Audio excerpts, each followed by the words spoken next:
the full faith and credit of the United States of America, and now we've got a frivolous lawsuit against the President of the United States. It leads me to ask the question, is there such a thing as a four-ring circus? Let me now yield to my good friend and colleague from the freshman class, a distinguished champion for her district, the gentlelady from Illinois, Representative Robin Kelly. Thank you, Congressman Jeffries, and I want to thank Congressman Horsford and the Congressional Black Caucus for this special hour, a very, very important special hour. It is absolutely ridiculous what Speaker Boehner and his party want to do. It is a waste of time, as many of us have said, a waste of time, a waste of taxpayers' money, and it looks like nothing but a sideshow. There are so many things we should be working on, things like immigration reform, pay equality, helping to stop the gun violence in our urban areas, unemployment insurance that people so desperately need. Again, Speaker Boehner has shown that he does not pay attention to what the public wants and cares about. 90% of the public thinks we should expand background checks. 74% of NRA members think we should expand background checks, but he's not bringing that bill to the floor. But he's going to bring this bill to the floor when there's not even the public appetite for a lawsuit. And many Americans, quite frankly, don't feel the president has abused his power. Because we don't listen and we do things like this, it is no wonder only 8% of the public thinks that Congress is doing a great job or even a good job. From day one, there has been a great disrespect for this president like no other in history. Some of my colleagues are shocked that he won the first time and can't seem to get over that he won again the second time. Well, we need to get over it. You need to get over it because there's so many issues we can be working on. We should be trying to improve the quality of life of our constituents, of our country, and frankly, of this world. As a freshman, this is not what I came to Congress to vote on. I came to Congress, like I assume most of us did, to make a difference, to have a public agenda and not a personal agenda, and not an attacking agenda, and an agenda where, even though we disagree, we still show respect.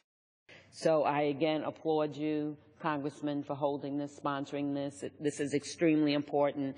And I hope the public is truly paying attention because this is shameful and, as I said in the beginning, ridiculous. Thank you. Thank the distinguished gentlelady from Illinois. And let me now yield to another distinguished member of the freshman class. Though he does not have on one of his signature ties right now, he is the chair of the Bow Tie Caucus, at least informally, but certainly someone who has been a champion for the district that he represents in New Jersey, and it really is an honor and a privilege to yield now to Representative Donald Payne, Jr. Thank you, Mr. Speaker, and to my colleagues, the gentleman from Nevada and the gentleman from New York who have done an outstanding job in managing these special orders. I'd just like to thank them for the opportunity to come out and speak on this matter, this issue, this frivolous issue of where we find our nation, a lack of respect for a man who won an election, as we have had elections throughout this nation's history. But we come to a point in history now where there's something wrong with this president. Something about him is illegitimate. Something about him just isn't right. Something about him has members of this institution disrespecting him on a daily basis. He is the President of the United States of America, the greatest nation in the world, the most powerful man in the world, and deserves the respect that we have given every other president that has held that office.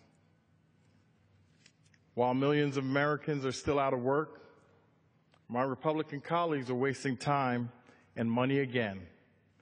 This time it's on a partisan lawsuit waged against the president and talk of impeachment. These actions are frivolous and they're shameful, and they pander to the most extreme wing of the Republican Party. Every serious constitutional scholar sees the Republican lawsuit against the president for what it is, a desperate political stunt. And they've tried many. As it was stated by colleagues prior to me, 50 times trying to repeal the law of the nation, the Affordable Care Act. 50 times. They will not stop at anything in order to have this president defeated and look as if he is a failure. When has that been our history in this nation? When has it come to that? This great democracy that we have has been a battle over ideas and a coming together in a bipartisan manner. Okay, you're over here, I'm over there. But we come together, common issues, to come to what is in the best interest of all Americans. Why should a president have to have members of this body or the Senate stand in front of him and say that I can't even stand to look at you? When have we, where in this nation? The home of the free, the land of the brave. We hold these truths to be self-evident. Are they self-evident in these days? Are they? The humanitarian issue we have at our border. I remember somewhere it's saying, give us your tired, your poor, your huddled masses. Now we say, stop the bus at the border and go back. Where is this nation going? It is a sad time in this country that we find ourselves at this point. Okay, this didn't work. We couldn't get him on that. His birth certificate, he showed up with that. Okay, scratch that. Hey, I know what. Let's repeal the Affordable Care Act. 50 times. Oh, that didn't work. Okay. Hey, I got a new one. Let's just sue him. Ladies and gentlemen, Mr. Speaker,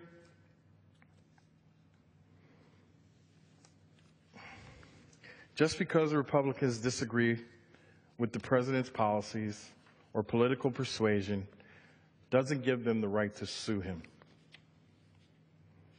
Even the nation's most conservative Supreme Court justices have said that the Congress cannot sue the president in these circumstances. Meanwhile, millions of Americans are out of work, including nearly 300,000 people in my home state of New Jersey. Instead of working together to create jobs, New Jerseyans are learning that the Republicans are at it again, wasting taxpayer time and money on frivolous lawsuits. My constituents are outraged. But just because Republicans won't do their job, the president and Democrats in Congress will. And I can remember prior to coming to Congress, President Obama extending his hand on numerous occasions to work with the Congress, to work with the other side of the aisle, and he was just rebuffed. Now that he says he will use executive privilege, executive order, now there's a problem once again. If you can't work with him, then he's going to have to go it alone and do what he needs to do to make sure this nation has the things, the laws, to continue to be the great nation that it is. You know, Democrats have a real jobs plan, the Make It in America plan, to put America back to work, to bring jobs back to our shores, to build roads and bridges, to create better education system, and to lead the world in innovation. My bill, the